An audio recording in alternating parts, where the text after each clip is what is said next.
We all have ambitions. We all want a perfect life. We all want to be achievers. We all want to transform our lives.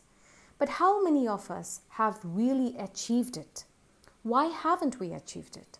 What has been our biggest obstacle in the path? Has it been the people around us? Has it been the situations we are in? Can we control the people around us? Can we control the situations we are in? If not, then are we helpless? If that means that we are helpless, then why would Allah still expect the best from us? Allah says, لا يكلف الله نفسا إلا وسعها. Allah does not burden a soul beyond its capacity.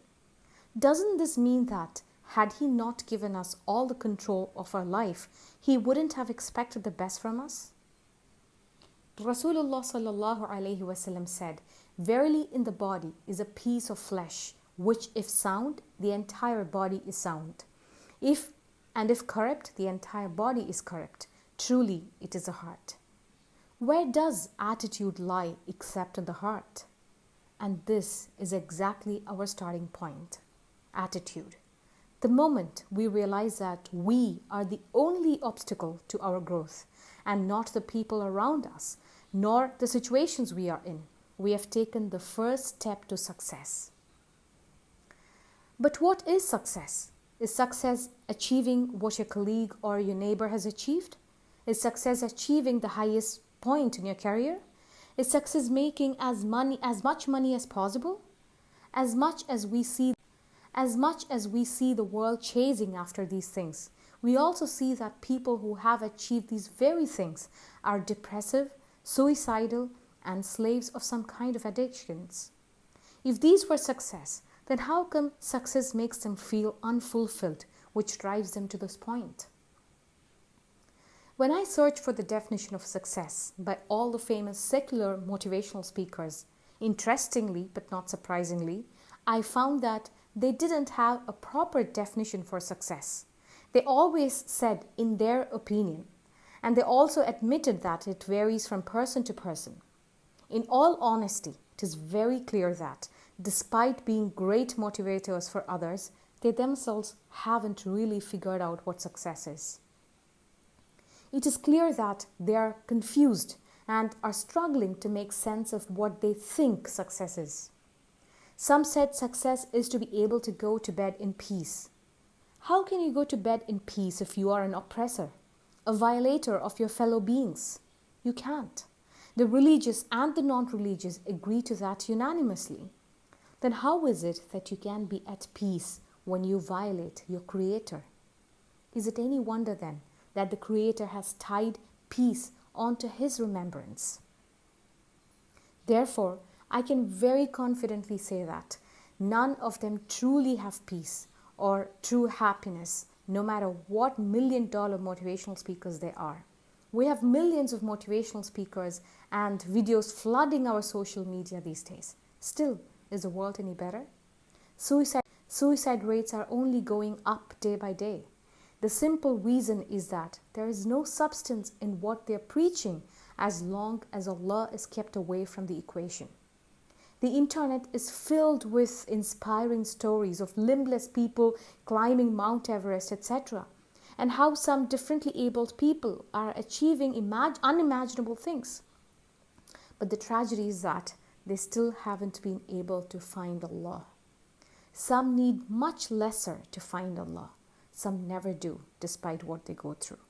No matter what they achieve, they will never be truly at peace without Allah.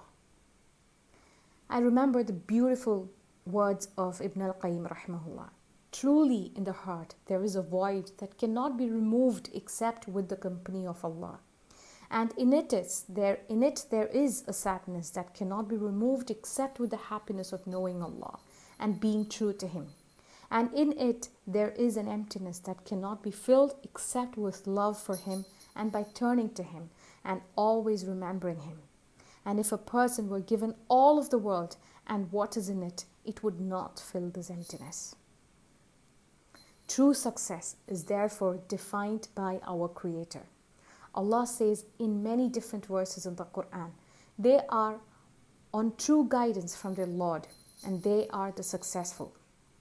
Fear Allah that you may be successful. Everyone shall taste death, and only on that day of resurrection shall you be paid your wages in full. And whoever is removed away from the fire and admitted to paradise, he indeed be paid your wages in full. And whoever is removed away from the fire and admitted to paradise, he indeed is successful. The life of this world is only the enjoyment of deception. O you who believe, do your duty to Allah and fear Him, and seek the means of approach to Him, and strive hard in His cause so that you may be successful. Allah has promised the believers, men and women, gardens under which rivers flow, to dwell therein forever, and beautiful mansions in gardens of Aden. But the greatest bliss is the good pleasure of Allah. That is a supreme success. Think about this. If the disbelievers can achieve so much, albeit without finding the true happiness, imagine what can we believers achieve as we have Allah in the picture. As both worldly and spiritual resources are available to us, while they only have the worldly ones and are devoid of the most important one. This is exactly what we are going to embark on this program. Insha'Allah, we are going to unlock and utilize the treasures of both this world and Allah's beautiful deen. In fact, we just need to say Allah's deen, as Allah's deen is already Allah's deen already encompasses everything good from this dunya as well. Insha'Allah, we are embarking on a journey to find the true success of this world and eternity. I pray that Allah renders our mission successful and finds us among not the ones who barely make it, but among the forerunners, as-sabiqun. Ameen.